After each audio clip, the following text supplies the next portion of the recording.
বিবাহের ক্ষেত্রে আপনি মোহরটাকে কম করবেন। আপনি মোহর মানে মেয়েদেরকে বলছি, মেয়ের বাবাদেরকে বলছি, সামর্থ্য অনুযায়ী করবেন, ছেলের সামর্থ্য অনুযায়ী করবেন, তার উপরে বোঝা চাপিয়ে দিবেন না। কিয়ামতের আলামতের হাদিসে আমি এটাও পড়েছি, শেষ জামানায় মোহর অনেক বেশি করা হবে, দেওয়া হবে কম। হয় না এমন?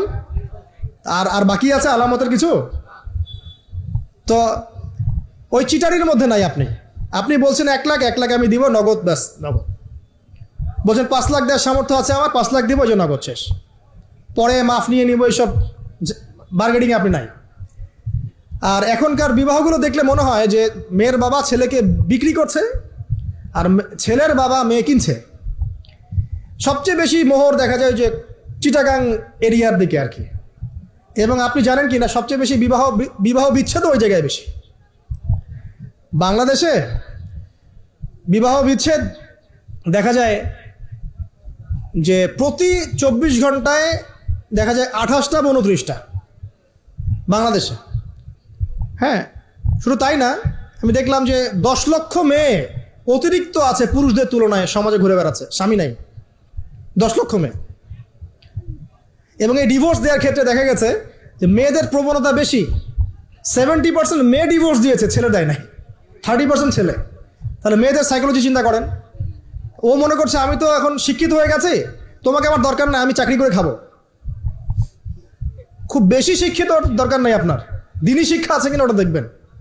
ফ্যামিলিস্ট মেয়েদেরকে নেওয়ার দরকার নাই, আপনি নেবেন ইসলামিক অনুশাসনে চলে এমন মেয়ে। এরপর যখন পরিবার স্টার্ট হবে, আল্লাহর কাছে বরকত চাবেন, বিয়েটা সহজ করে নেবেন।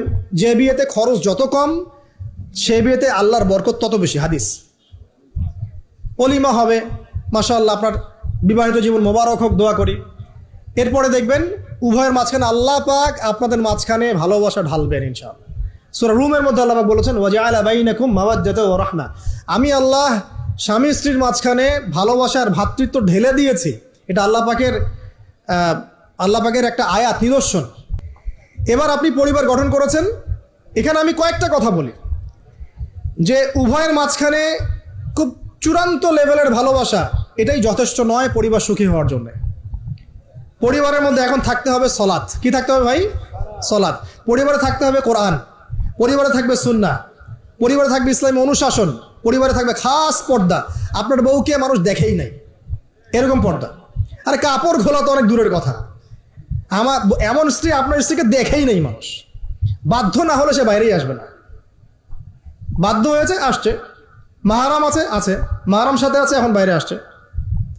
আপনার স্ত্রী ওই মানুষের বাসায় গিয়ে রাত কাটাবে না, এমনকি মানুষের বাসার টয়লেটে গিয়েও যেন সে কাপড় না চেঞ্জ করে। কারো বাসায় গিয়ে স্ত্রীকে রেখে দিয়ে আসবেন না, যে অপরিচিত কারো বাসায় স্ত্রীকে রেখে আপনি কোনো কাজে গেছেন, যাবেন না, এটা করবেন না। আপনার কাছে মনে করেন একটা কোহিনূর হীরা আছে, মনে করেন যেটার মূল্য ধরেন যে লক্ষ কোটি ডলার, এটা আপনি কি যত্রতত্র ইউজ করবেন, নাকি আপনি খুব যত্ন করে আপনার ভিতরে আগলে রাখবেন? কোনটা? ইসলাম এভাবে নারীকে সম্মানিত করেছে যে তারা আমাদের কাছে এত বেশি প্রেশিয়াস যে আমরা এভাবে যত্ন করে ওদেরকে ঢেকে রাখি। কথা কি বুঝতে পারছেন? আর তোমাদের কাছে মেয়েদের দাম নাই, তোমরা ল্যাংটা হয়ে ঘুরো, তোমাদের কে বাধা দিয়েছে? ঘুরছেও তো তাই। আর নগ্নতা বলতে আপনি কি মনে করছেন? খালি কি বিকিনি সংস্কৃতি নগ্নতা? নিসাউন কাসিয়াতুন আরিয়াও তো নগ্নতা, যে নারী পোশাক পরেও নগ্ন হয়ে আছে, এটাও তো নগ্নতা। আর নবীজি বলেছেন যে আরবদের ধ্বংস, লা ইলাহা ইল্লাল্লাহ, আল্লাহ ছাড়া কোনো ইলাহ নাই। কি ভয়ঙ্কর আযাব আসছে। তার স্ত্রী জাইনাব বিনতে জাহাশ তিনি বলছেন, ইয়া রাসূলুল্লাহ আনুহলিক ওয়া ফিনা সালিহিন, আমাদের মধ্যে সলেহ সৎ মানুষ থাকা সত্ত্বেও কি আমরা ধ্বংস হয়ে যাব? নবীজি বলছেন নাম, হ্যাঁ। ইযা কাসরাতুল খাবাস, যখন অশ্লীলতা, বেহায়াপনা, নগ্নতা ছড়িয়ে পড়বে, তখন ভালো মন্দ সব ধুয়ে ধ্বংস হয়ে যাবে। এই কারণে নিজে খুব ভালো আছি, ওরা খারাপ, ওদেরকে কিছু বলার দরকার নাই বলে ভালো হয়ে থাকার সুযোগ নাই। ওগুলো যত ছড়াবে, ভালো আলেম জালেম সব ধ্বংস হয়ে যাবে। আল্লাহ বোঝার তৌফিক দান করুন। এবার আপনি আপনার স্ত্রীর সাথে এভাবে হৃদ্যতা মহব্বতের সম্পর্ক রাখবেন আল্লাহর জন্যে। পরিবারের সবার পিছনে আপনি খরচ করবেন, তাদের হক দিবেন। কার জন্যে? পরিবার বর্গের কারো কাছে কিছু পাওয়ার আশায় না। এই ফিলোসফিটা বোঝেন। পরিবারের কারো কাছে থ্যাঙ্কস পাওয়ার আশায়ও না। আপনি আল্লাহর সন্তুষ্টির জন্য ওদের পিছনে খরচ করবেন, ওদেরকে ভালোবাসবেন, ওদের হক আদায় করবেন। কার জন্যে? আল্লাহর জন্য। এবং এর জন্য আপনি নেকি পাবেন ইনশাআল্লাহ।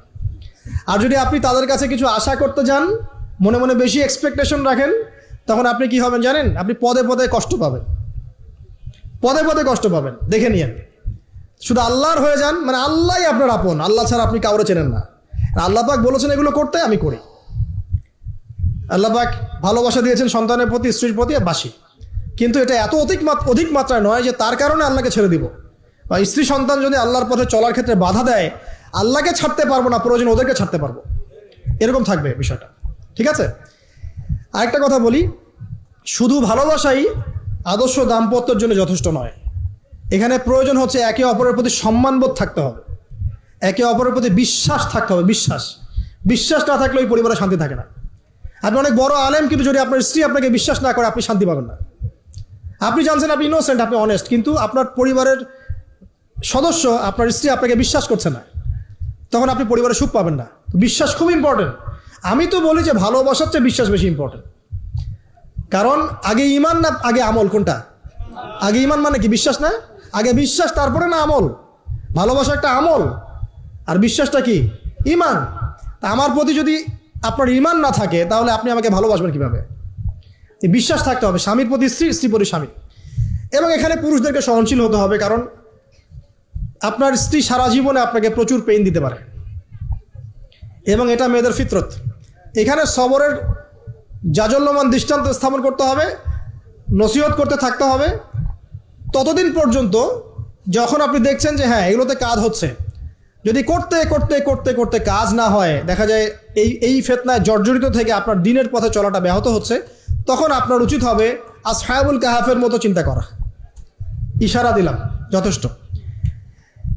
পরিবারে পর্দা থাকবে, সন্তান হবে, এখন আলহামদুলিল্লাহ সন্তানদেরকে প্রতিপালন করবেন ওই যে মা হাজেরা তার মতো, ওই যে আপনার কি বলবো, রাসূলুল্লাহ সাল্লাল্লাহু আলাইহি ওয়াসাল্লামের সাহাবায়ে কেরাম তাদের মতো করে। এমনকি আমাদের নবীজিকে তার চাচা, তার দাদারা যেভাবে লালন পালন করেছেন ভালোবাসা দিয়ে, হৃদ্যতা দিয়ে, এভাবে সন্তানকে ভালোবাসবেন, সন্তানের কথাগুলো শুনবেন, বাচ্চাদেরকে মূল্যায়ন করবেন, বাচ্চারা কি খাবার খাচ্ছে খুব ভালো করে খেয়াল রাখবেন। বাচ্চা নেওয়ার সময় বা বাচ্চা নেওয়ার চেষ্টা করার সময় দোয়া পড়বেন, এবং সবসময় সেজদায় নামাজে দোয়া করবেন পরিবারের জন্য, বাচ্চাদের জন্য। আল্লাহ আমার পরিবারের উপর শান্তি দাও, বাচ্চাদেরকে ভালো মানুষ বানাও। রব্বানা হাব লানা মিন আজওয়াজিনা ওয়া যুররিয়াতিনা কুররাতা আয়ুন ওয়াজআলনা লিল মুত্তাকিনা ইমামা। এই দোয়া বেশি বেশি করবেন। রব্বি হাবলি মিনাস সালিহিন বেশি বেশি করবেন। আপনার একটা নেক সন্তান আগামীতে এই উম্মতের দায়িত্ব নিতে পারবে ইনশাআল্লাহ। হাজার হাজার গবাদি পশুর দরকার আছে? একটা ইব্রাহিম, একটা ওমর, একটা খালিদ বিন ওয়ালিদ আপনি জন্ম দিয়ে দেখান, ওই একজনই যথেষ্ট ইনশাআল্লাহ তাআলা। পারবেন না ইনশাআল্লাহ? সন্তানের কথা শুনতে হবে। প্যারেন্টিংস একটা বই আছে, বাজারে পাওয়া যায়, কিনে নেন।